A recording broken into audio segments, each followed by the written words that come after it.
গালগপ্পে নিয়মিত শোনাবো চেনা অচেনা মন ছুঁয়ে যাওয়া রোমাঞ্চকর সব গল্প।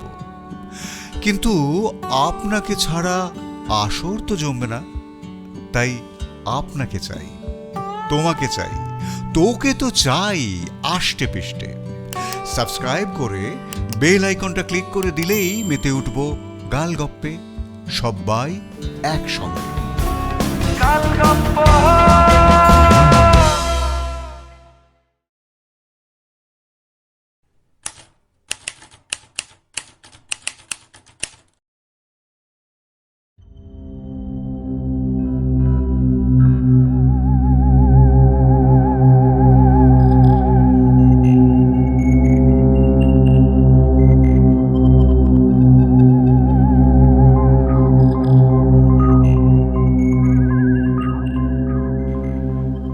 গালগপ্পে এখনকার গপ্প ক্লাউন দ্য কিলার। রচনা উপাসনা রায় চট্টোপাধ্যায়। আবহ ও সম্পাদনা সঞ্জয় চট্টোপাধ্যায়। শব্দগ্রহণ অপু আইচ। সামগ্রিক পরিকল্পনায় আমি দীপঙ্কর। শুনছেন ক্লাউন দ্য কিলার।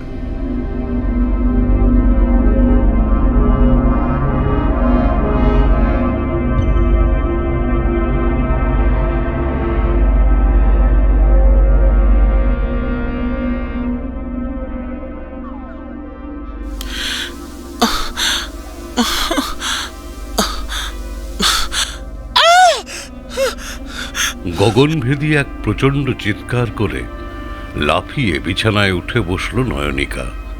প্রচণ্ড ভয়ে ঠকঠক করে কাঁপছে ওর সারা শরীর। কপাল বেয়ে গড়িয়ে নামছে ঘাম। বুকটা যেন হাপরের মতো ওঠানামা করছে।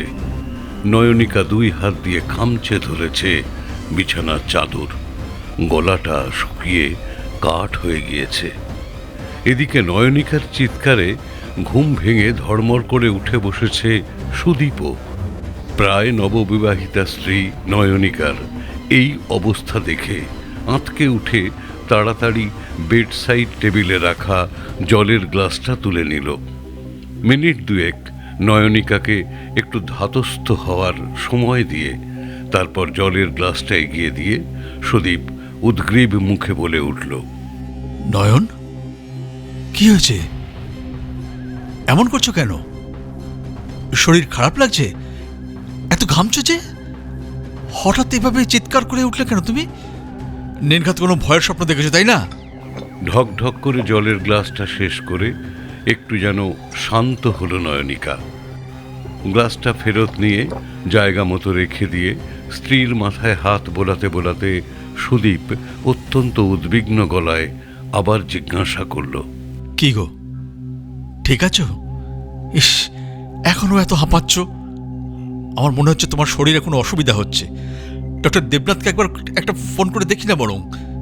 কিন্তু এত রাত্রে উনি কি এন্টারটেইন করবেন? আচ্ছা, দেখি তো একবার চেষ্টা করে। নয়নিকা একটু শান্ত হয়ে তাড়াতাড়ি হাত নেড়ে না বলল, তারপর জড়িয়ে ধরল সুদীপকে। তুমি কেন বুঝতে পারছো না বলো তো? এখানে ডাক্তারের কিচ্ছু করার নেই। ক্লাউন ক্লাউন জোকার জোকার ওই জোকারটা ওই জোকারটা এসেছে গো। সত্যি সত্যি এসেছে। তুমি বিশ্বাস করো আমার কথা। ওই ক্লাউনটা। ক্লাউন? জোকার? মানে কই, কোথায়, কে এসেছে? এসব কি আবল তাবল তুমি বলছো বলো তো পাগলের মতো? জোকার জোকার ক্লাউন, ওই ক্লাউনটা এসেছে গো। আমি সত্যি বলছি, আমি দেখেছি। বিশ্বাস করো তুমি আমার কথা। বাইরে দাঁড়িয়ে আছে জোকারটা। তার মানে কি বলছোটা কি বলো তো তুমি? ক্লাউন এসেছে মানে কোন ক্লাউন? কোথাকার ক্লাউন? আর এখানে ক্লাউন কি করে আসবে? কেন আসতে যাবে? ওই যে গো, ওই ক্লাউনটা এসেছে, এখনো বাইরে দাঁড়িয়ে আছে। কোন ক্লাউনটা? কোন ক্লাউনের কথা বলছো? দেখো, আমি সিরিয়াসলি কিচ্ছু বুঝতে পারছি না তোমার কথা। মাঝরাত্রে ঘুম ভেঙে উঠে ক্লাউন জোকার এসব বলে চেঁচামেচি করছো। এখানে ক্লাউন আসবেই বা কেন? আসে তো, ওই জোকারটা আসে তো, প্রায় রোজই আসে গো। ওই ব্যালকনিটাই এসে দাঁড়ায়, আজও এসেছে, আমি পরিষ্কার দেখলাম। ও এখনো দাঁড়িয়ে আছে। আমি সত্যি বলছি তোমায়, বিশ্বাস করো আমার কথা। ব্যালকনিতে জোকার?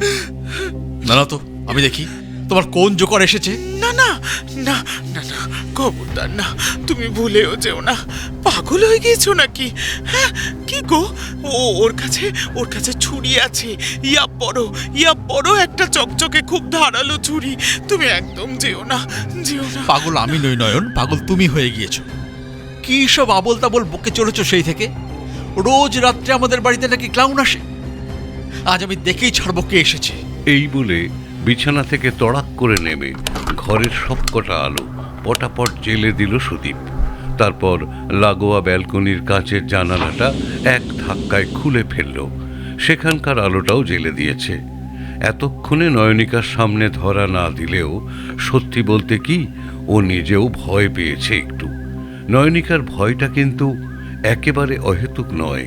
আর যদি বিষয়টা নয়নিকার স্বপ্ন না হয়, অর্থাৎ সত্যি যদি নয়নিকা কিছু দেখে থাকে, তবে তো ভয় পাওয়ার যথেষ্ট কারণ আছে। আসলে কদিন ধরে শহরে এক সিরিয়াল কিলার দাপিয়ে বেড়াচ্ছে।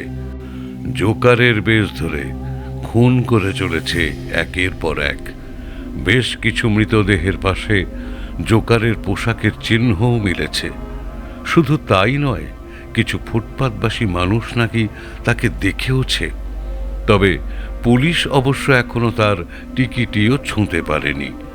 তবে একটা বিষয় হলো, সাধারণত এই ধরনের সিরিয়াল কিলাররা যেমন খুন করে চলে নারী পুরুষ বৃদ্ধ শিশু নির্বিশেষে, এক্ষেত্রে ঠিক কিন্তু তেমনটা হচ্ছে না।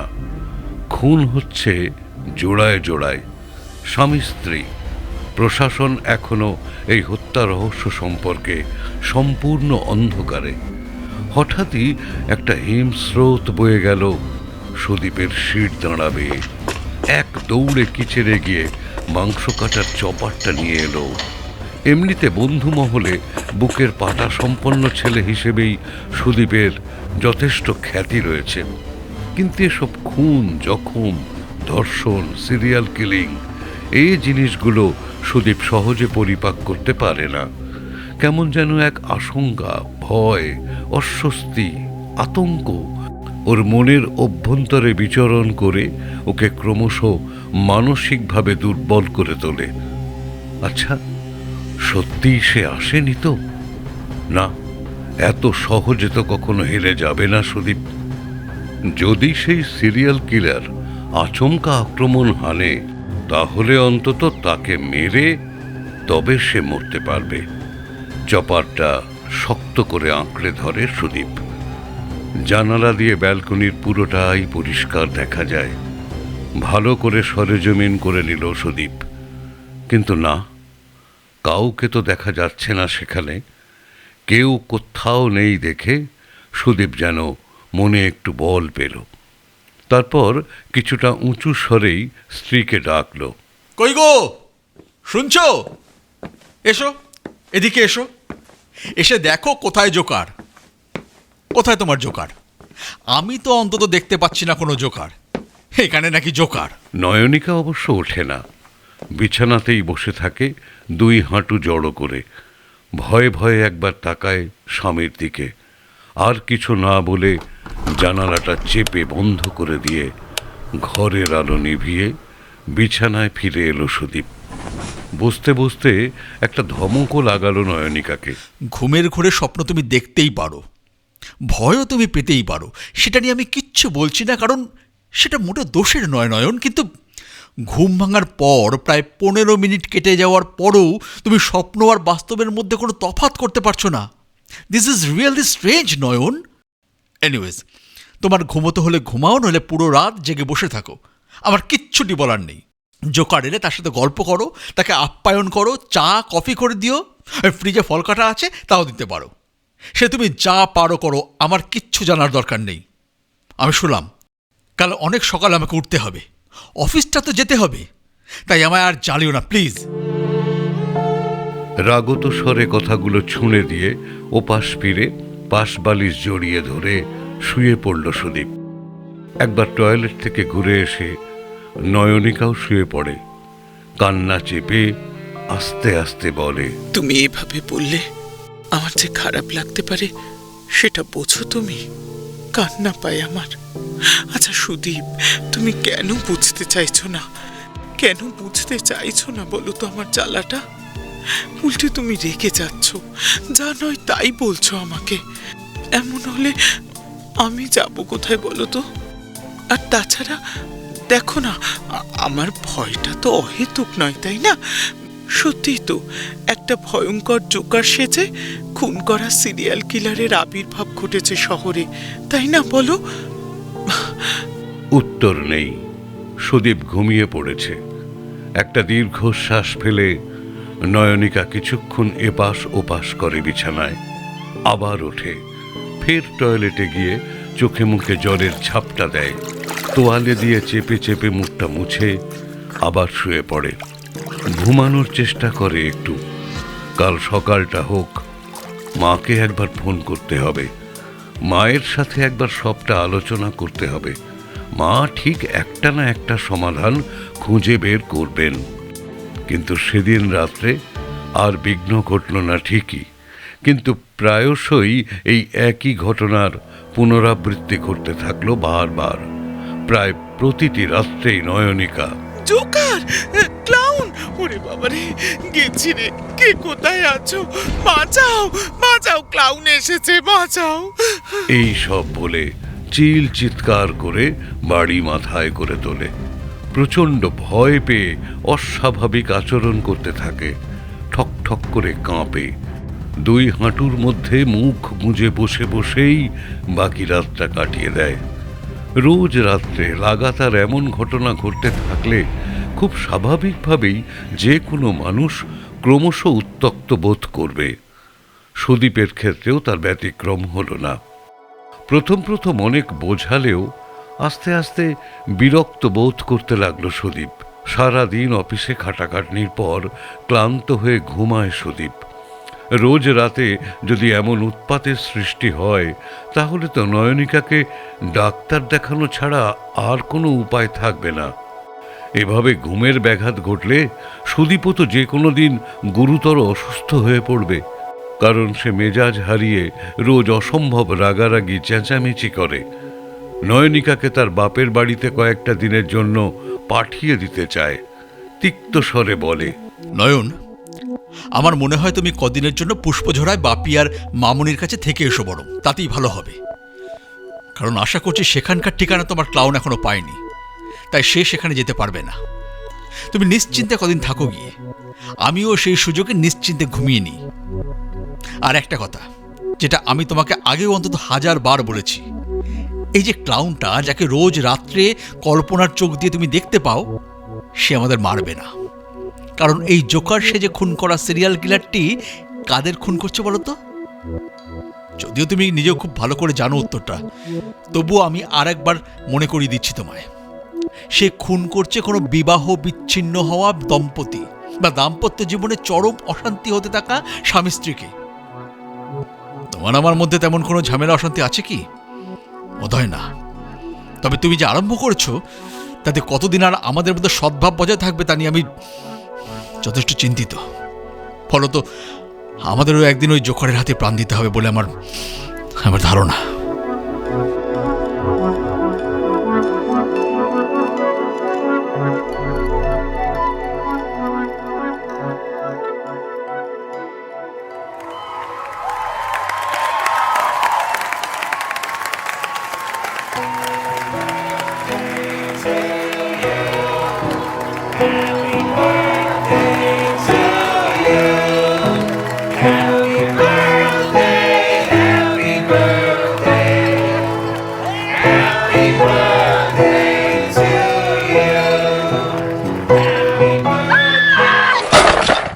সোনালি কাগজে মোড়ানো চকচকে রিবন বাঁধা উপহারের ঢাউস বাক্সটা হাত থেকে ধপাস করে মাটিতে ফেলে দিয়ে চিৎকার করে উঠল নয়নিকা।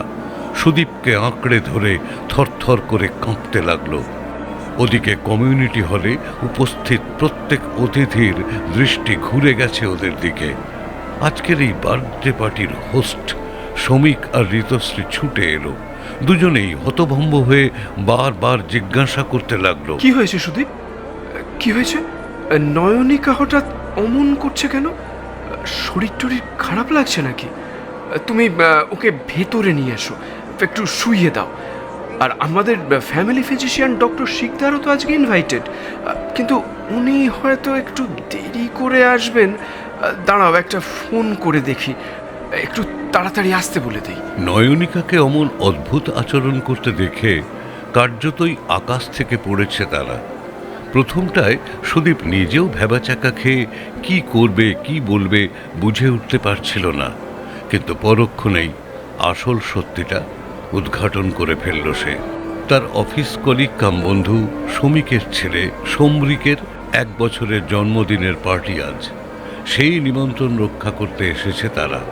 থরে থরে বিভিন্ন রঙের বেলুন, রঙিন কাগজ, happy birthday to you Rick, welcome ইত্যাদি লেখা অজস্র ঝিলমেলে বোর্ড দিয়ে সাজানো বিশাল হলে ঢোকার সাথে সাথে প্রথমেই এক ক্লাউনের দর্শন পেয়ে ভয়ের চোটেই এমন অদ্ভুত আচরণ করেছে নয়নিকা।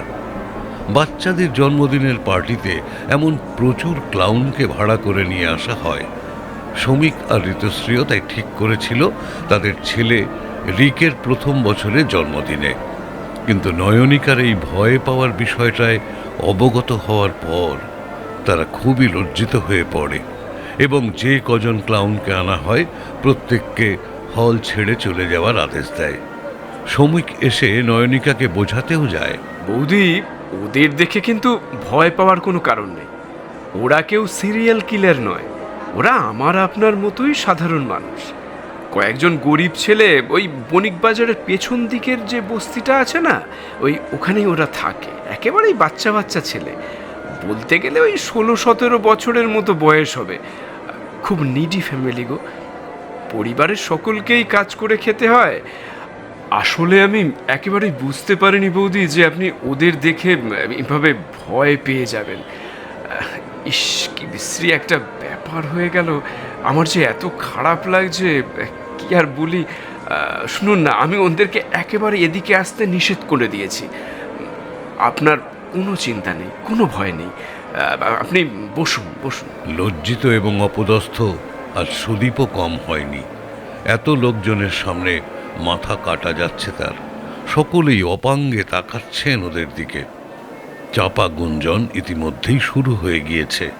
সেই সব কথাবার্তার কিছু টুকরো ছিটকে কানে আসছে সুদীপের। জোকারের স্বপ্ন দেখে নয়নিকা ভয় পেত, ঠিক কথা, কিন্তু তাই বলে সে যে আজ নিমন্ত্রণ বাড়িতে এসে এমন একটা সিন ক্রিয়েট করবে এত লোকজনের সামনে, এটা সুদীপ কল্পনাও করতে পারেনি। ইস, বাচ্চাটার জন্য আনা অত দামি খেলনাটা বাক্সের ভিতরে থাকা সত্ত্বেও ভেঙে নষ্ট হয়ে গেল। কিচ্ছু ভালো লাগছে না যা অবস্থা দাঁড়াচ্ছে। এরপর তো নয়নিকাকে নিয়ে আর বাইরে বেরোনোই চলে না। পুরো অনুষ্ঠান গুম হয়ে রইল সুদীপ। বিরক্তিতে, লজ্জায়, অপমানে মাটিতে মিশে যেতে ইচ্ছে করছিল তার। এবার নয়নিকাকে সত্যিই ডাক্তার দেখানোর সময় হয়েছে। কোনো রকমে দুটো নাকে মুখে গুঁজে নয়নিকাকে নিয়ে বেরিয়ে এলো। বেরোনোর আগে শ্রমিক আর ঋতুশ্রীকে ডেকে বারবার অনুরোধ করে বলল, ক্লাউন সাজার জন্য যাদের তোমরা হায়ার করেছিলে ওদের কিন্তু ফুল পেমেন্টই করো শ্রমিক।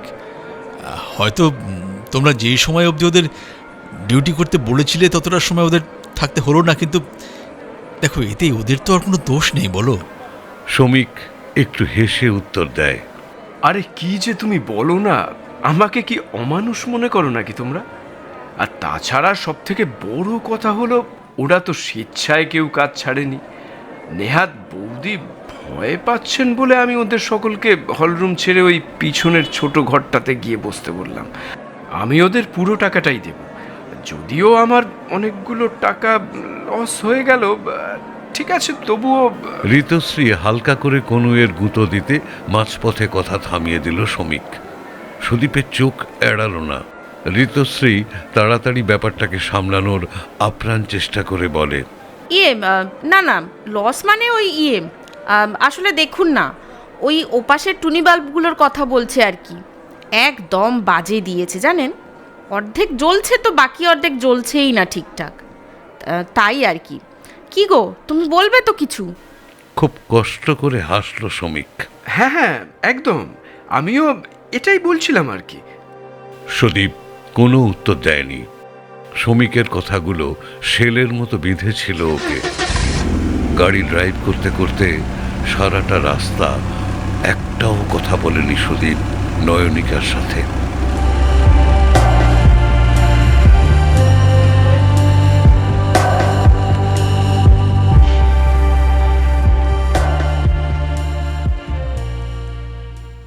This is a clear case of coulrophobia, Mr. Sudip.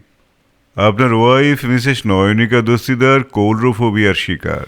মনোরোগ বিশেষজ্ঞ ডক্টর চন্দ্রনাথ গোস্বামী টেবিলের উপর কাঁচের পেপার ওয়েটটা ঘোরাতে ঘোরাতে বললেন। পাশের চেয়ারে গোমড়া মুখে বসে থাকা নয়নিকার দিকে একবার তাকিয়ে নিয়ে আমতা আমতা করে জিজ্ঞাসা করল সুদীপ, সেটা কি জিনিস স্যার?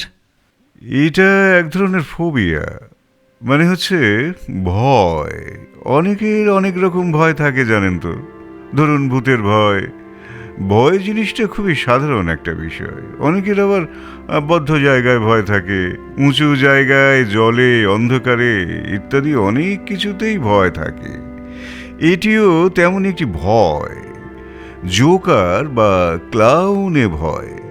জানেন তো, পুতুলেও ভয় পায় অনেকে, কারোর বেশি কারোর কম। তবে এটি খুবই সাধারণ ব্যাপার, ভয়ের কোনো কারণ নেই। তবে এক্ষেত্রে আপনার স্ত্রীর এই ভয়টি জন্ম নিয়েছে ওই সিরিয়াল কিলারের ঘটনাগুলোর জন্যেই। কারণ আপনি তো বলেছেন যে বিয়ের আগে ওর এমন ভীতি ছিল না।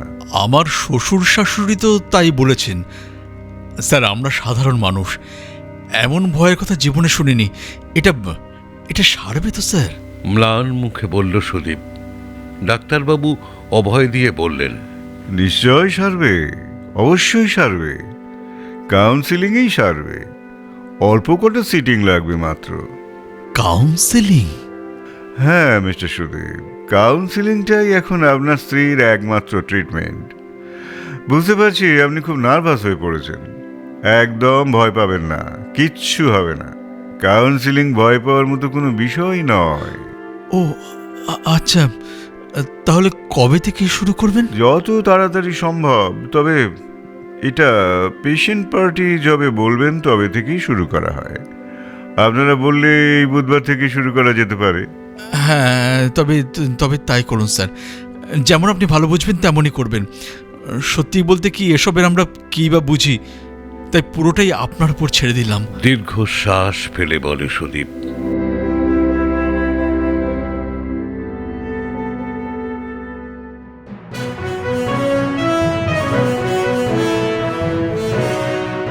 রবিবার সকাল নিউজ পেপারের একদম ফ্রন্ট পেজ জুড়ে গমগম করছে খবরটা।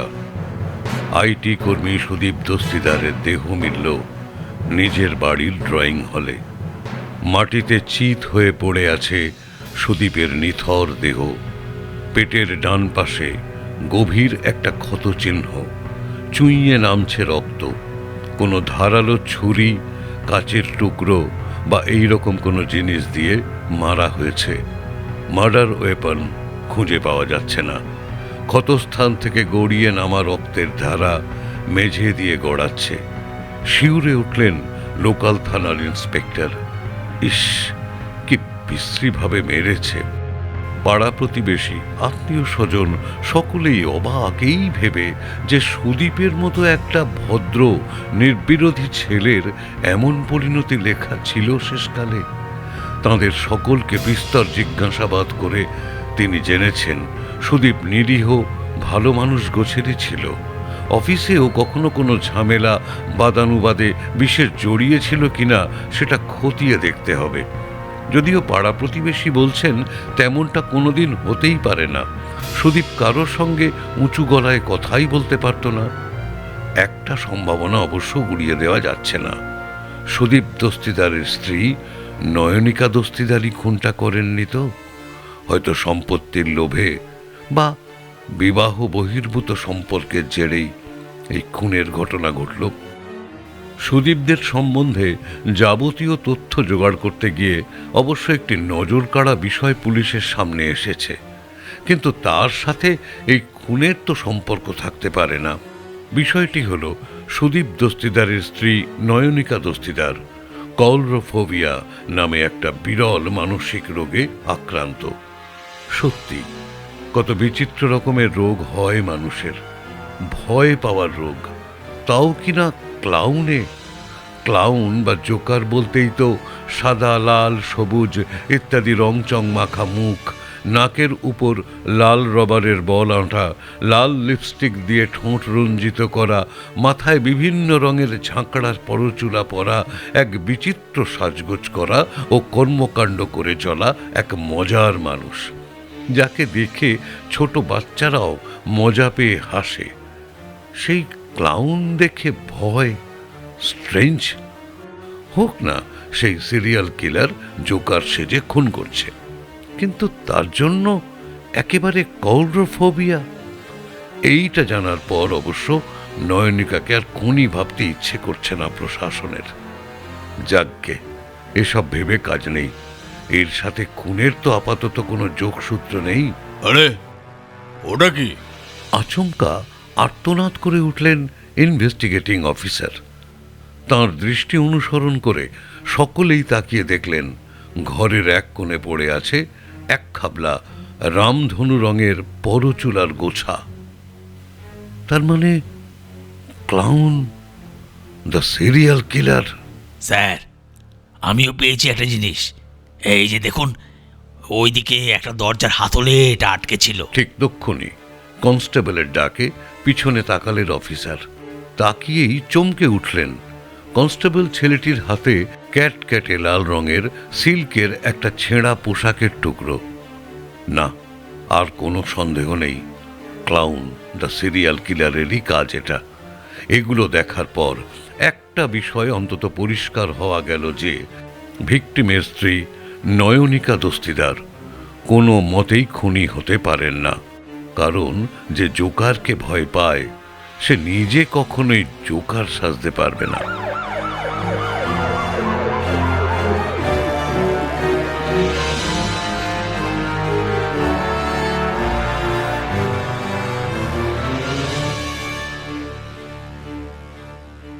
সুদীপের মৃতদেহ অনেকক্ষণ আগেই সরকারি হাসপাতালে নিয়ে যাওয়া হয়েছে অটোপসি করার জন্য। একা একা চুপচাপ বসে আছে নয়নিকা। বাড়ি যদিও ফাঁকা নয়, জোর করেই রয়ে গিয়েছেন নয়নিকার মা, বাবা, ভাই, ভাইয়ের বউ। আরও অনেক আত্মীয় স্বজনই থাকতে চেয়েছিলেন, কিন্তু ফ্ল্যাটে কতইবার জায়গা, সুতরাং নিয়মিত আসা যাওয়া করবেন তারা। নিজেদের বেডরুমে বসেছিল নয়নিকা। মা পাশে শুতে চেয়েছিলেন, বলেছিলেন, নয়ন, আজ একা শুস না মা, আমি রাত্রে থাকবো তোর সাথে, তোর শোয়ার ঘরে। কিন্তু নয়নিকা আপত্তি করেছে। সে স্পষ্ট জানিয়েছে যে সে কিছুটা সময় একা থাকতে চায়। তাই পাশের ছোট বেডরুমে মা আর ভাইয়ের বউ শুয়েছে। সুদীপের স্টাডি রুমের ডিভানে শুয়েছেন বাবা, আর ড্রয়িং স্পেসের সোফা কাম বেডে ভাই। রাত গভীর হয়েছে এখন, সকলে ঘুমিয়ে পড়েছে। নিশ্চিন্ত হয়ে নয়নিকা পা টিপে টিপে উঠে বেরিয়ে এলো ঘর থেকে। শব্দ না করে ড্রয়িং কাম ডাইনিং স্পেস পেরিয়ে চলে এলো রান্নাঘরের সামনে। অতি ধীরে দরজা খুলে ঢুকলো কিচেনে। ভাই সোফায় শুয়ে আছে। ওর ঘুম ভেঙে গেলে সর্বনাশ হবে। কিচেনের দরজার পিছনে আর একটি দরজা আছে, স্টোর রুমের দরজা। চট করে কেউ খেয়াল করবে না, পুলিশও করেনি। অবশ্য করলেও বিশেষ ভয়ের কিছু ছিল না। ঠোঁট টিপে হাসল নয়নিকা। রুম ল্যাডার বেয়ে উঠে স্টোর রুমের লবির পাল্লা খুলে বার করলো ছোট মোবাইলটা। সুইচ অন করে ফোন লাগালো অনিমেষকে। অনি, কাজ শেষ। ভাবতেই পারিনি আমি এত সহজে কাজটা করে ফেলতে পারবো। যাক বাবা, এবার শুধু তুমি আর আমি। তুমি কিন্তু প্রচন্ড দুঃসাহসিক কাজ করেছো নয়ন। দেখো, এখনো কিন্তু সম্পূর্ণ নিরাপদ নও তুমি। পুলিশ পারে না এমন কাজ কিন্তু নেই, সেটা জানো তো। কোথা থেকে কোন ক্লু খুঁজে বার করবে তার কিন্তু কোনো ঠিক নেই। আরে হ্যাঁ হ্যাঁ, আমি জানি রে বাবা। উফ, ওই নিয়ে তুমি একদম চিন্তা করো না তো।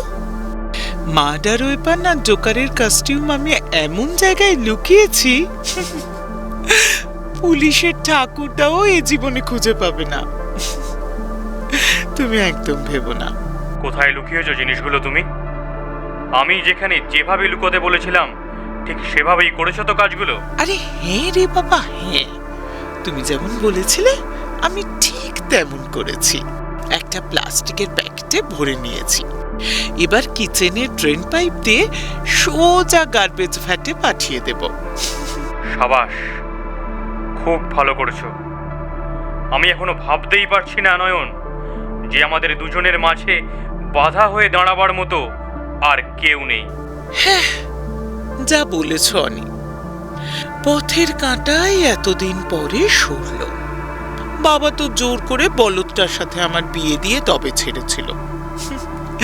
অবশ্য আমিও যে মোটেও ছাড়ার পাত্রী নই সে তো তুমি দেখতেই পেলে। বাবার বক্তব্য আমি নাকি খুব বোকা, আমায় যে যা বলে আমি নাকি তাই করি, আমার নিজের নাকি কোনো বিবেচনা বোধ নেই। অতএব আমি আমার নিজের লাইফ পার্টনার চুজ করতে পারবো না। আর সেই জন্যই তো বাবা যাকে সামনে পেল তার সাথেই আমায় জোর জুলুম করে বিয়ে দিয়ে দিল। কিন্তু আমার যেহেতু তো বাবা জানে না। তবে তুমি নিজের বুদ্ধির গুণগানটা গেও না, ওটা তোমায় ঠিক মানায় না। হতে পারে যে তুমি দুর্দান্ত একজন অ্যাক্ট্রেস এবং অসম্ভব সাহসীও বটে, তবে তোমার মাথায় বুদ্ধি আছে এমন সুনাম তোমার অতি বড় মিত্রও করতে পারবে না। কারণ এই পুরো প্ল্যানটার মাস্টার মাইন্ড যে আমি, তা তো তোমায় মানতেই হবে। হ্যাঁ, সে অবশ্য ঠিক। তুমি না থাকলে এই জোকারকে ভয় পাওয়ার নাটকটা কোনোদিনও আমার মাথা থেকে বেরোতো না। ওকে, লাভ ইউ ডিয়ার। শোনো, এরপর আমি আমার কমন ফোন নাম্বার থেকেই তোমাকে ফোন করব, তবে সেটা করব আর কটা দিন পর থেকে। পুলিশ এখনো বেশ কিছুদিন খোঁড়াখুড়ি করবে, বুঝলে। কল ট্র্যাপ করলে আবার সমস্যা হয়ে যাবে। এখন ছাড়ছি, পরে আবার সময় করে ফোন করব। বাই। ফোন থেকে সিমটা বের করে আগে ভেঙে টুকরো করে ফেলল নয়নিকা। তারপর কিচেনের সিঙ্কের নিচে একতলার একটা পোর্টেবল ভ্যাট, অর্থাৎ বড় সড়ো ময়লার গাড়িতে সরাসরি গার্বেজ নামিয়ে দেওয়ার জন্য ঢাকা দেওয়া যে বিশাল বড় পাইপের মুখ রয়েছে, সেই মুখের ঢাকা অর্থাৎ পাল্লাটা খুলে ফেলল ও। গার্বেজে ভর্তি কালো বড় পলিথিন প্যাকেটটা খুলে একবার দেখে নিল শেষবারের মতো। অজস্র তরকারির খোসা, মাছের আঁশ, উচ্ছিষ্ট কাঁটা, মাংসের হাড়ের আড়ালে কুচি কুচি করে কাটা জোকারের পোশাক আর রক্ত মাখা ছুরিটা। একবার একটু ভাবল নয়নিকা, এখান দিয়ে এভাবে ফেলে দেওয়াটা কি উচিত হবে? যদি প্লাস্টিকের প্যাকেটটা খুলে দেখে কেউ, এগুলো সব পুড়িয়ে দিলে কি ভালো হতো? কিন্তু এত জিনিস পোড়াতে গেলে প্রচুর ধোঁয়া হবে, গন্ধ বেরোবে, আশেপাশে এত বাড়ি, লোকজন বুঝতে পারবে, তাদের সন্দেহ হবে। না, ঝুঁকি নেওয়া হয়ে যাবে। থাকবে, ওসব করে দরকার নেই। আর তাছাড়া কেই বা ময়লার প্লাস্টিক খুলে দেখবে? কারণ ওই ভ্যাটের সাথে এই বিল্ডিংয়ের প্রত্যেকটি ফ্ল্যাটের কিচেন থেকে সংযুক্ত পাইপ রয়েছে। সকলেই প্যাকেটের পর প্যাকেট, ঠোঙার পর ঠোঙা সমস্ত ভর্তি ময়লা ফেলে। উচ্ছিষ্ট খাবার দাবার থেকে শুরু করে মাছের আঁশ, মাংসের হাড়, ডিমের খোলা, ভাঙাচোরা টুকরো, এমনকি বাচ্চার ডায়াপার, স্যানিটারি ন্যাপকিন অবধি। না, কেউ কিচ্ছু জানতে পারবে না। আবার একটু হাসে নয়নিকা। কেউ ভাবতেও পারবে না যে কলরোফোবিয়ায় আক্রান্ত নয়নিকা কোনোদিন জোকার সাজতে পারে। যদিও জোকার সাজার প্রয়োজন ছিল না, কিন্তু কোনো ঝুঁকি নেওয়ার প্রশ্নই ছিল না। আর শুধু যে সে জোকারের পোশাকই পরেছিল তা নয়, মেকআপও করেছিল নিপুণ হাতে। কারণ দৈবাৎ যদি সুদীপ বেঁচে যায়, তাহলে সে যাতে কোনো মতেই নয়নকে চিনতে না পারে, বরং জোকারকেই দেখে, এই বিষয়টার ওপর কড়া নজর রাখতে হয়েছিল ওকে। রাতে খাওয়া দাওয়া করার পর সুদীপ যখন মেজনাইন ফ্লোরে ওর নিজস্ব স্টাডি রুমে ব্যস্ত ছিল, ঠিক তখনই বেডরুমের দরজা লক করে বসে রং চং মেখে সাজগোজ করে নিয়েছিল নয়নিকা। সে জানতো সুদীপ রাত 12:30টার আগে স্টাডি ছেড়ে বেরোবে না। অবশ্য নয়নিকার আরও সুবিধা হয়েছিল সুদীপের রোজকার এক আধ পেগের অভ্যেসটা থাকার কারণে। সুদীপ প্রতি রাত্রেই নির্দিষ্ট পাম্প বজায় রেখে গলা ভেজাত, কিন্তু সেদিন ওই সামান্য রঙিন পানীয়ই নয়নিকাকে অনেকখানি সাহায্য করেছিল। কারণ এমনিতেই গভীর রাত, সারাদিন অফিসে খাটাখাটুলি, তাই পেটে পানীয়। সুদীপ এমনিও রোজ টাল খেত, ফলে সেদিন স্টাডি রুম ছেড়ে বেরিয়ে ড্রয়িং হলে আসতেই জোকার বেশি নয়নিকা ছুটে গিয়ে অস্ত্রটা বিঁধিয়ে দেয় সুদীপের দেহে। একটা চিৎকার করার সুযোগটুকুও না পাওয়া সুদীপের এক জোড়া বিস্ফারিত চোখ অবশ্য নয়নিকাকে নয়, জোকারকেই দেখেছিল। অনিমেষের বুদ্ধি আছে, মানতেই হবে। আর অভিনয়টা নয়নিকা বরাবরই দারুণ করে। নিজেই নিজের পিঠ চাপড়ায় নয়নিকা। বেচারা সিরিয়াল কিলার, সে যদি কোনোদিন ধরা পড়ে, তবে ক্লাউন দ্য সিরিয়াল কিলার, সে বেচারা সত্যিই তো আর সুদীপকে খুন করেনি, কিন্তু তার উপরেই চাপলো আরও একটা খুনের অপবাদ। চুপচাপ কিচেন থেকে বেরিয়ে এসে নিজের ঘরে গিয়ে নিশ্চিন্ত মনে শুয়ে পড়ল নয়নিকা।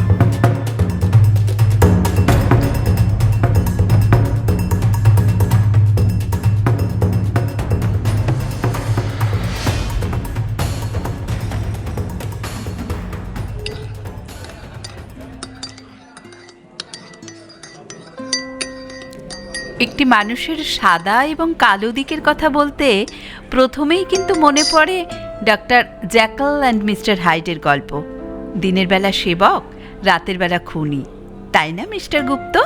হাসি মুখে মিস্টার জয়ন্ত গুপ্তকে জিজ্ঞাসা করলেন ম্যাট্রিমনি সংস্থার কর্মী রীতা ব্যানার্জি। কফির কাপে চুমুক দিয়ে জয়ন্তবাবু বললেন, একদম ঠিক কথাই বলেছেন আপনি মিস ব্যানার্জি। তাহলে অনেকে উপহার দেওয়ার জন্য এই থ্রিলার বইটাই ফাইনাল করে ফেলি, কি বলেন? একদম একদম। আসলে মিস ব্যানার্জির চয়েস আর আমার চয়েস ভীষণ ভালো ম্যাচ করে। রীতা উত্তরে জয়ন্তবাবুকে কিছু বলার আগেই পিছন থেকে ভেসে এলো মিষ্টি বামা কণ্ঠ। রীতা হেসে উঠে বললেন, ওই তো অনিতা ম্যাডাম এসে গেছেন। আসুন আসুন, বসুন।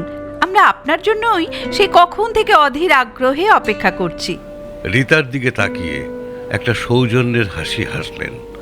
কুশল বিনিময় সেরে চেয়ার টেনে বসতে বসতে অনিতা বলে উঠলেন, জয়, তাড়াতাড়ি খাবারের অর্ডার দাও। প্রচণ্ড খিদে পেয়েছে আমার। কলেজে আজ খুব প্রেশার গিয়েছে। উফ, গোটা বছর ধরে আজ এই কাল সেই বলে ইউনিয়ন থেকে ক্লাস ক্যান্সেল করবে, আর এখন পরীক্ষার আগে সব বিপদে পড়বে। উফ, আরে বাবা, আমাদেরও তো সিলেবাসটা শেষ করতে হয় নাকি? পর 3টে ক্লাস করে শরীরে আর কিছু নেই আমার। উফ। রীতা বললেন, তাহলে আমি বরং এখন উঠি, আপনারা দুজন কপত কপতি মিলে বকম বকম করুন। জয়ন্ত হাঁ হাঁ করে উঠলেন। আরে যাচ্ছেন কোথায় ঘটকি ম্যাডাম? আপনি না থাকলে আমি আর অনেকই কোনোদিন এক হতে পারতাম? হাসি মুখে রীতা বললেন, পারতেন পারতেন। আসল কথাটা কি জানেন? উপরওয়ালা জড়ি তৈরিই রাখেন, আমি তো নিমিত্ত মাত্র। এবার আপনারা এক হয়ে গেছেন, আমার আর তো কোনো কাজ নেই। অনিতা বললেন, ও সব বললে তো শুনছি না মিস ব্যানার্জি। আজ আপনি আমাদের সাথে লাঞ্চ করে তবে যাবেন। জয়ন্ত সায় দিয়ে বললেন, একদম। তাছাড়া অনেক তুমি তো থ্রিলার বই পড়তে ভালোবাসো। মিস ব্যানার্জি আমায় ডক্টর জ্যাকল অ্যান্ড মিস্টার হাইডের বইটা তোমায় গিফট করতে সাজেস্ট করলেন। আর দেখো তোমার কতখানি পছন্দ হয়ে গেল। অ্যাটলিস্ট এই অনারেই আজ মিস ব্যানার্জিকে ছাড়া যাবে না, কোনো মতেই ছাড়া যাবে না। তবু মৃদু আপত্তি করলেন রীতা। দেখুন, আমার কাজটাই তো এটা। ম্যাট্রিমনির অফিসে কাজ করি, তার বদলে মাইনে পাই। আজ আমি না থাকলেও আমার কোনো না কোনো কলিগ আপনাদের মিলন ঠিক ঘটিয়ে দিত। ওই যে বললাম, জড়ি তৈরিই থাকে। ওই কাজটা স্বয়ং উপরওয়ালাই করে রাখেন। তবু ওরা কিছুতেই রীতাকে ওদের সাথে রেস্তোরাঁয় না খাইয়ে ছাড়লেন না।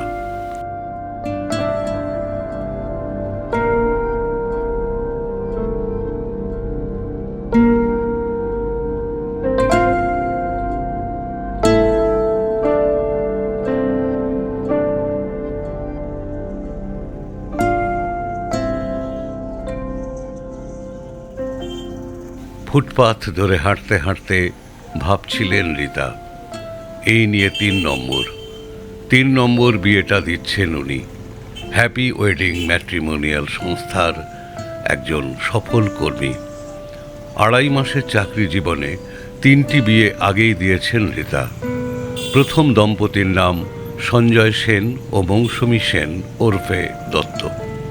দ্বিতীয় হলেন অনির্বাণ ঘোষ ও মেঘা ঘোষ ওরফে চৌধুরী।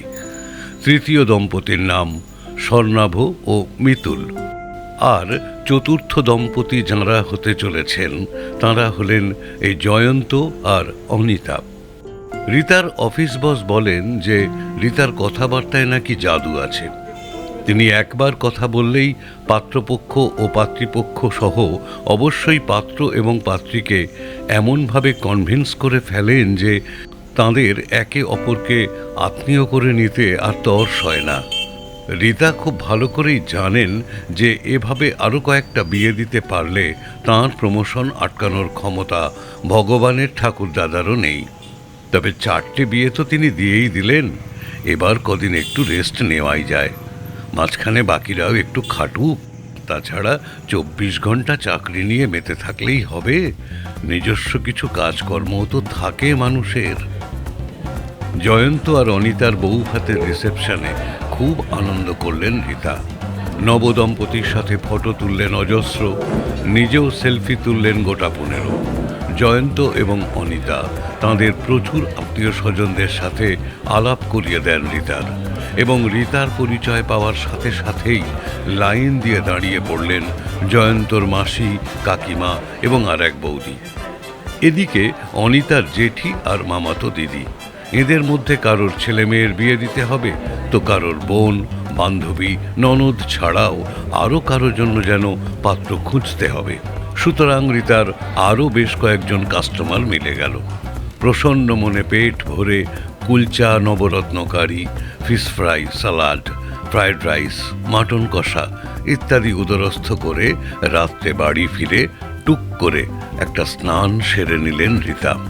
শরীর ফ্রেশ না থাকলে তাঁর আবার কিচ্ছু ভালো লাগে না, কোনো কাজেই মন বসে না। স্নান সেরে বিছানায় গড়িয়ে পড়ে ভাবতে লাগলেন যে সত্যিই তার উপর ঈশ্বরের আশীর্বাদ আছে। তিনি মাত্র একবার ছাড়া আজ অবধি কোনো কাজে ব্যর্থ হননি। তবু সেটাকে ঠিক ব্যর্থতাও বলা চলে না। ব্যর্থ উনি নন, ব্যর্থ হলো অন্য একজন ব্যক্তি, রীতার প্রাক্তন স্বামী দীপ। সে রীতার কদর বোঝেনি। রীতাকে তার পানসে লাগত। রীতা ধারালো সুন্দরী নন বলেই হয়তো তার মন উঠত না। সংসারে ঝামেলা, অশান্তি একেবারে নিত্যদিনের সঙ্গী হয়ে উঠেছিল। রীতা তার স্বামী দীপের থেকে যোগ্যতার মাপকাঠিতে অনেক পিছিয়ে আছেন, এই অজুহাত দিয়ে রীতাকে ডিভোর্স দিয়েই ছাড়ল। ডিভোর্সের 1.5 বছরের মাথাতেই দীপ ফের বিয়ে করেছে, এই খবর রীতার কানে এসেছিল। নেগোসিয়েশন ম্যারেজ, বাড়ি থেকে দেখাশোনা করেই নাকি হয়েছে সেই বিয়ে। যদিও রীতার সাথে দীপের বিয়েটাও দেখাশোনা করেই হয়েছিল। দীপকে নিজের কাছে বেঁধে রাখতে ব্যর্থ হয়েই বুঝিবা তাঁর চতুর্গুণ জেদ চেপে গেল মনে। কেউ সংসার ভাঙতে চাইছে শুনলেই রীতার মাথা খারাপ হয়ে যায়। না, কোনো মেয়ের যেন রীতার মতো কপাল না হয়। ডিভোর্স হওয়ার পর বেশ অনেকগুলো দিন কেটে যাওয়ার পর স্বাভাবিক জীবনে ফিরতে পেরেছিলেন রীতা। হয়তো দীপকে ভালোবাসার মাসুল গোনা তাঁর কপালে ছিল। কমন ফ্রেন্ডের ফেসবুক প্রোফাইলে নতুন বউকে নিয়ে দীপের জোড় মাথা ছবি দেখতে দেখতে কখন যে দু চোখ ভেসে যেতে থাকতো নিজেও বুঝতে পারতেন না রীতা। তার বাবা মা আপ্রাণ চেষ্টা করেছিলেন দ্বিতীয়বার মেয়ের জীবন সাজিয়ে গুছিয়ে দিতে, কিন্তু রাজি হননি রীতা।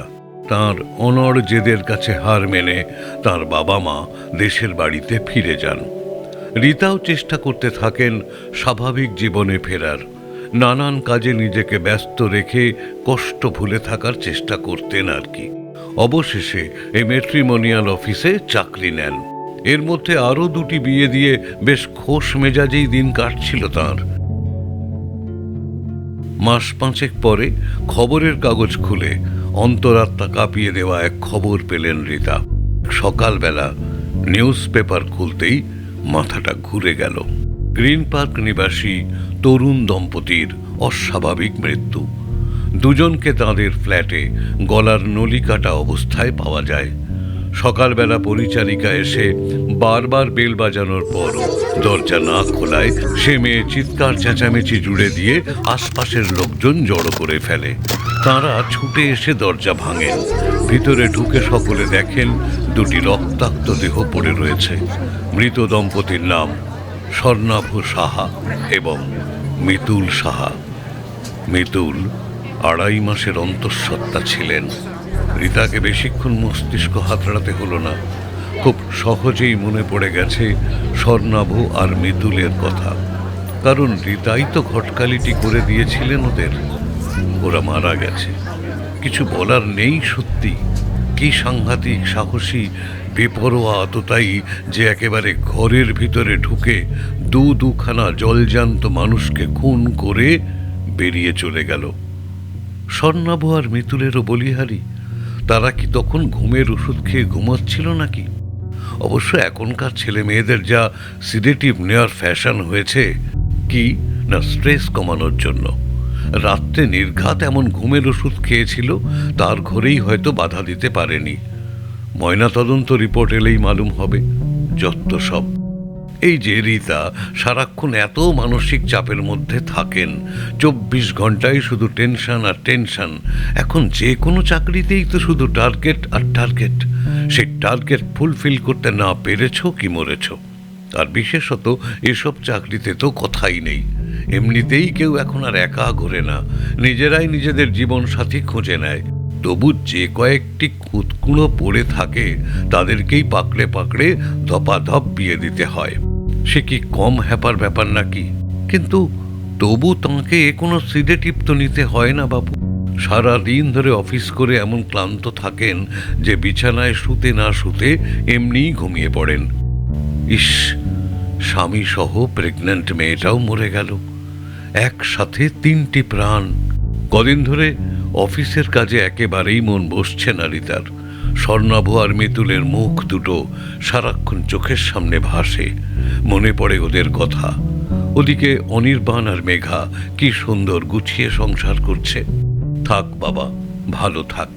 এদিকে এই স্বর্ণাভ আর মিতুল কি থেকে যে কি হয়ে গেল একমাত্র ভগবানই জানেন।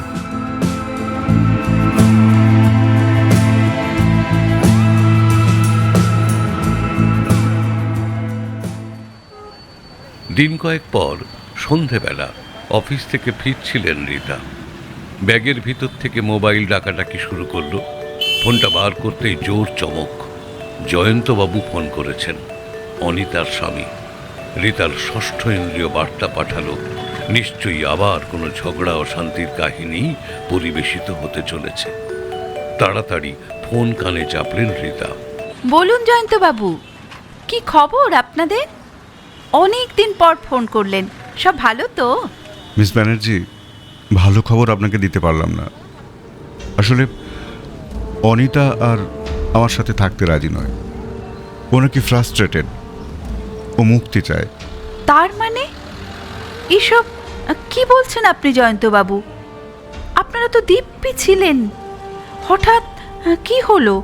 কবেই বা হলো এত সমস্ত? কবের থেকে ফাটলটা ধরেছিল তা আমিও ঠিক জানি না মিস ব্যানার্জি, বিশ্বাস করুন।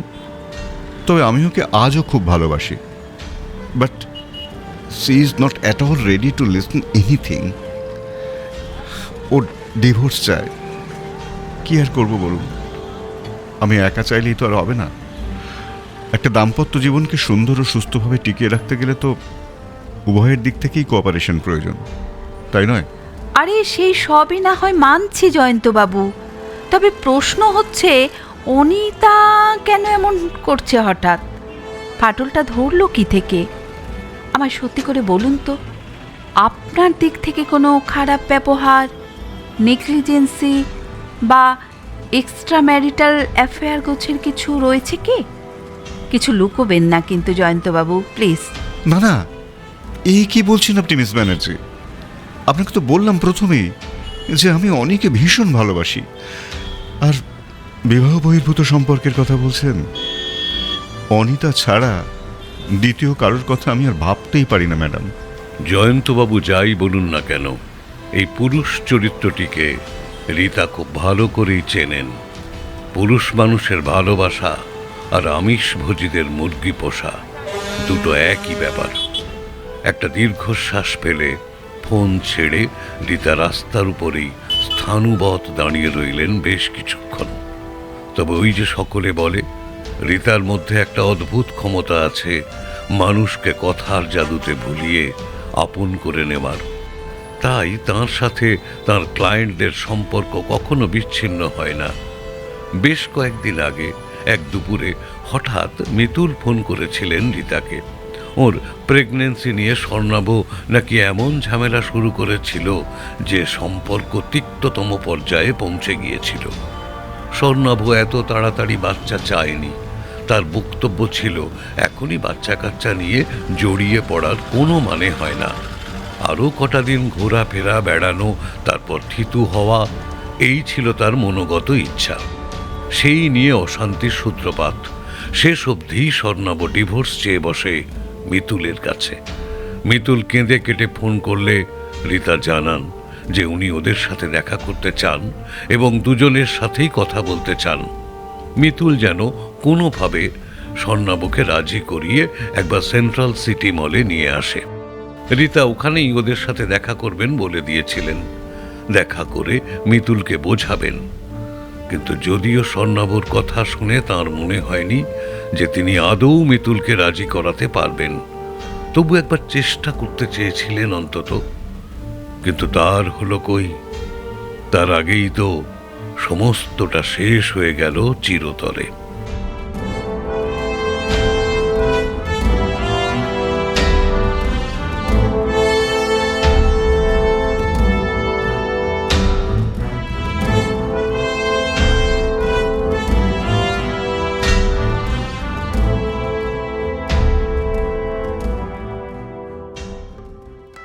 আজ নয়নিকার সাথে তার প্রকৃত ভালোবাসার মানুষ অনিমেষের দেখা হবে। ভীষণ উত্তেজনা নয়নিকার মনে। সেই সাথে মনটা কোথাও যেন একটু খচখচ করছে। শুধুমাত্র সোশ্যাল মিডিয়া দেখে পছন্দ করা একটা ছেলের উপর ভরসা করে সুদীপকে মেরে ফেলল নয়নিকা। আবার পরক্ষণেই মনে হলো যা করেছে বেশ করেছে সে। সুদীপ আবার স্বামী নাকি? স্বামীর কোন দায়িত্বটা ঠিকঠাক পালন করেছে সুদীপ? কোনোদিন নয়নিকার একটা আবদারও রাখতে পেরেছে? বরাবরই তো পকেটের দোহাই দিয়ে এড়িয়ে গেছে। কিন্তু এবার সে সব পাবে। সব আছে অনিমেষের।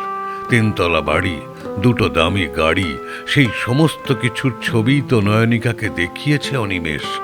এমনিতেও তো নয়নিকা মুক্তি চেয়েছিল সুদীপের হাত থেকে। অনেক সময় ধরে সাজগোজ করল নয়নিকা।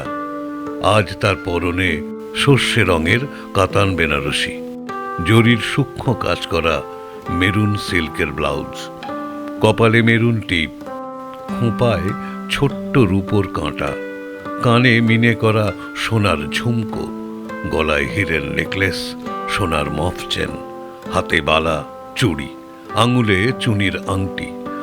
শুধু যে নিজে সেজেছে তাও নয়, পুরো বাড়িটাকেও সুন্দর করে সাজিয়েছে, গুছিয়েছে।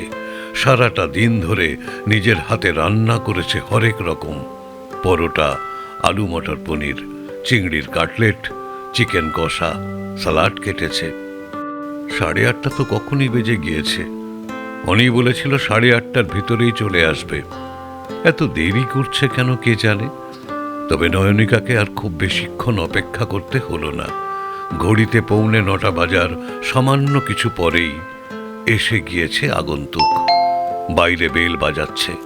খুশিতে আত্মহারা নয়নিকা চপলা হরিণীর মতো ড্রয়িং হল পেরিয়ে ছুটে গেল দরজা খুলতে। ছিটকিনিতে হাত ছোঁয়াতেই উত্তেজনায় বুক ঢিপ ঢিপ করে উঠল। শেষ অবধি অনিমেষের সঙ্গে দেখা হচ্ছে তার।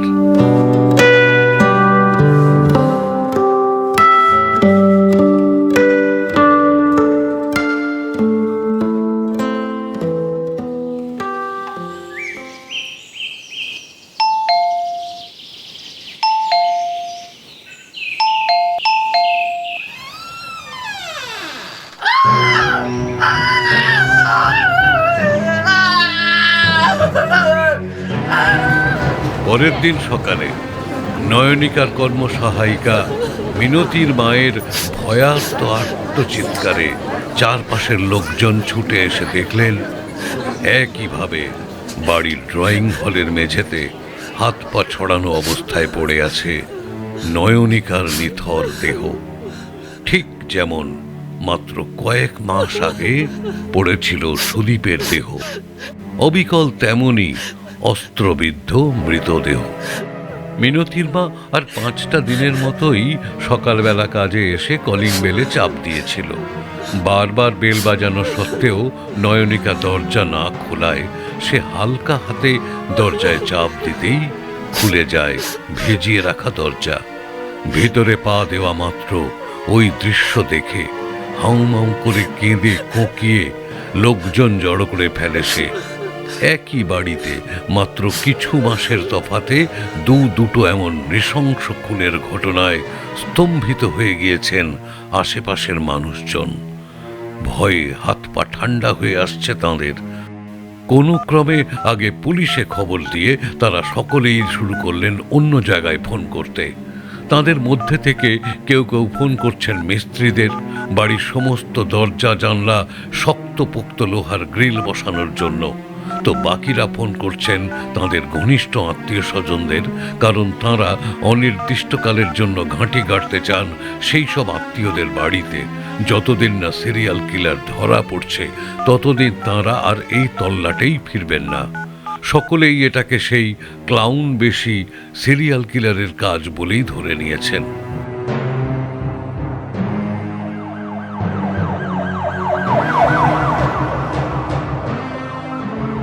তাদের ধারণাকে সম্পূর্ণ সত্য প্রমাণ করে ফের ঘটনাস্থল থেকে জোকারের পোশাকের টুকরো উদ্ধার করল পুলিশ।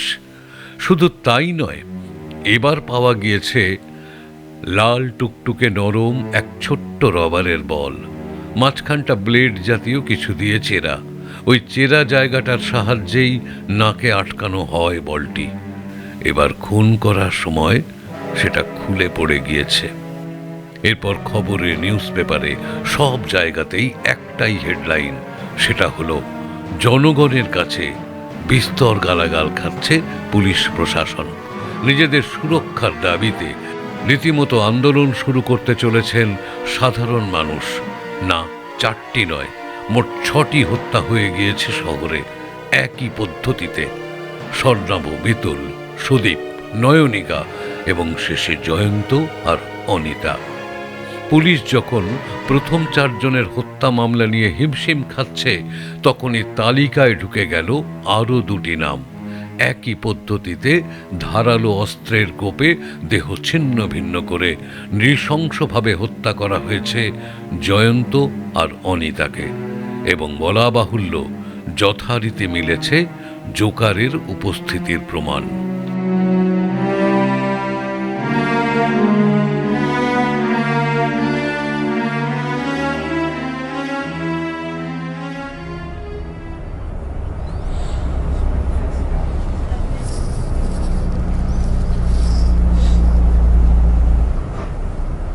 বাসের সিটের পিছনে মাথা রাখলেন রীতা। আর নতুন কোনো প্ল্যান ছকতে হবে না তাঁকে। রীতা খুব ভালো করে জানেন স্বামী স্ত্রীর মধ্যে সম্পর্কে একবার চিড় ধরলে তা সহজে জোড়ে না, বলতে গেলে জোড়েই না। তাঁর ক্ষেত্রে তো জোড়েনি। সুতরাং তিনি এও জানেন সাথী যদি ছেড়ে চলে যায় তার কষ্টটা ঠিক কতখানি। জীবন সাথীকে হারিয়ে বেঁচে থাকার কোনো মানে আছে নাকি? যে দম্পতি একসাথে থাকেই না, রীতার মতে তাদের বেঁচে থাকার কোনো মানে নেই। তিনি নিজে যে ভুক্তভোগী, কিন্তু নিজেকে মারার মতো সাহস যে নেই রীতার।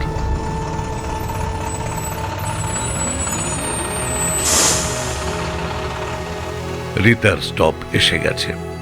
নেমে পড়লেন রীতা। হাঁটছেন রাস্তার ধার দিয়ে। জীবনের অনেকটা পথ হেঁটে এসেছেন তিনি। আরো অনেক অনেক বিয়ে দেবার ইচ্ছে ছিল রীতার, কিন্তু আজ তিনি বড় ক্লান্ত।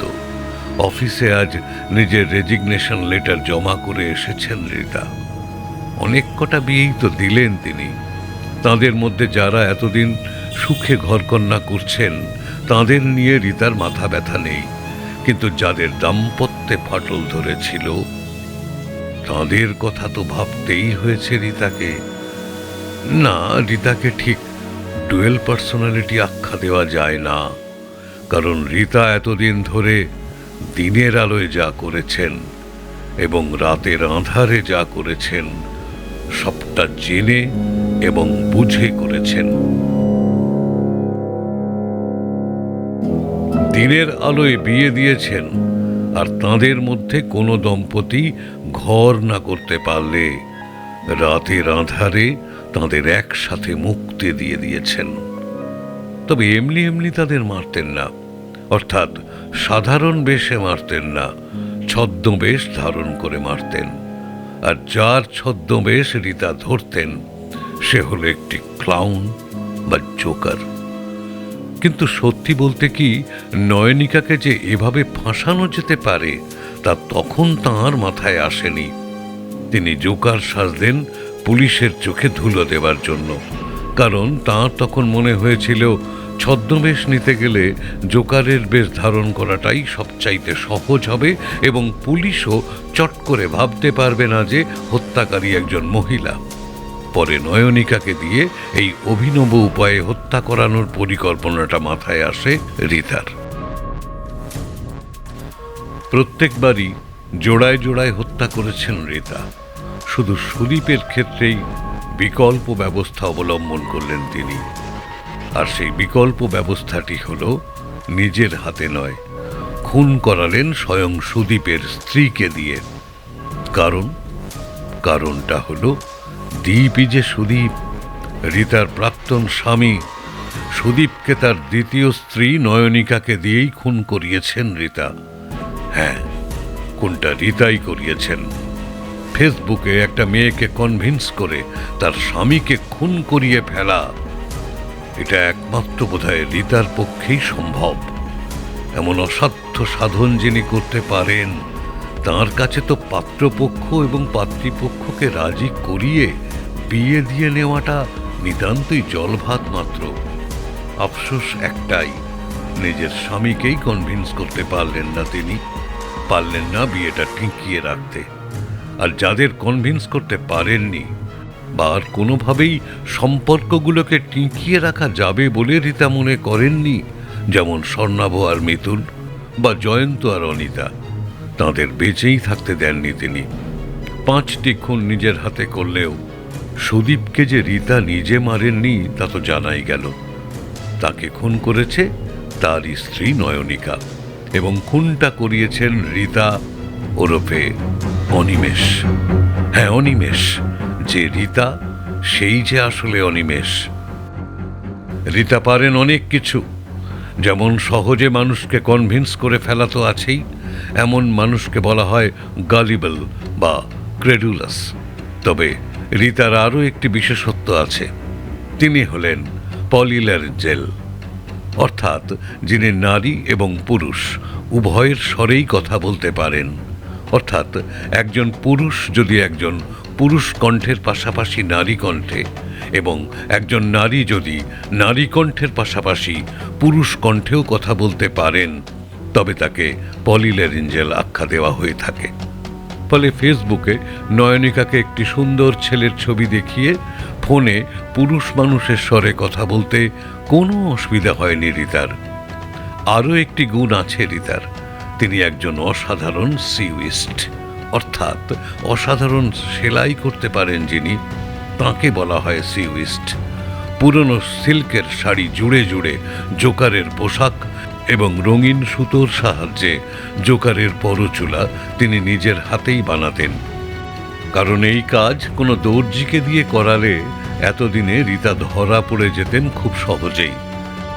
ইচ্ছাকৃতভাবেই সেই পোশাকের টুকরোগুলো মার্ডার স্পটে ফেলে আসতেন তিনি। আর বাকি মেকআপের সরঞ্জাম যেমন পাউডার, লিপস্টিক, কাজল, আইলাইনার ইত্যাদি একজন মহিলার কাছে এমনিই থাকে।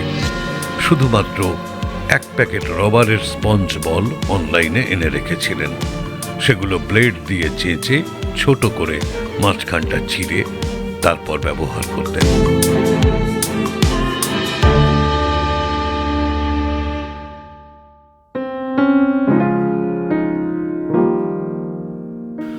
আজ খুব নির্ভার লাগছে রিতার।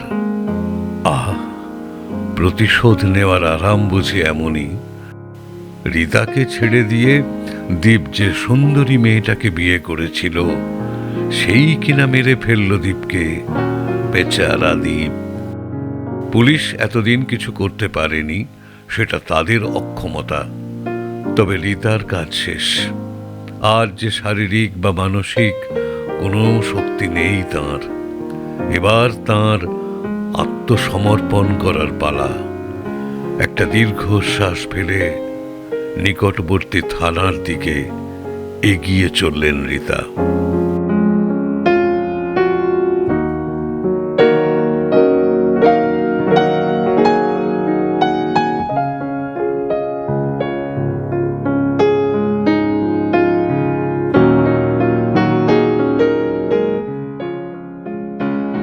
এতক্ষণ শুনছিলেন ক্লাউন দ্য কিলার। বিভিন্ন চরিত্রের সংলাপগুলো যারা বললাম, গার্গী, মালবিকা, সঙ্গীতা, দেবযানী ও সঞ্জিত, অপু এবং আমি দীপঙ্কর। গল্প পাঠে ছিল সঞ্জয়। গালগপ্পে আবার দেখা হবে পরের গল্প নিয়ে। সবাই খুব ভালো থাকুন, সঙ্গে থাকুন। নমস্কার। ও হ্যাঁ, কেমন লাগছে সেটা জানাবেন কিন্তু।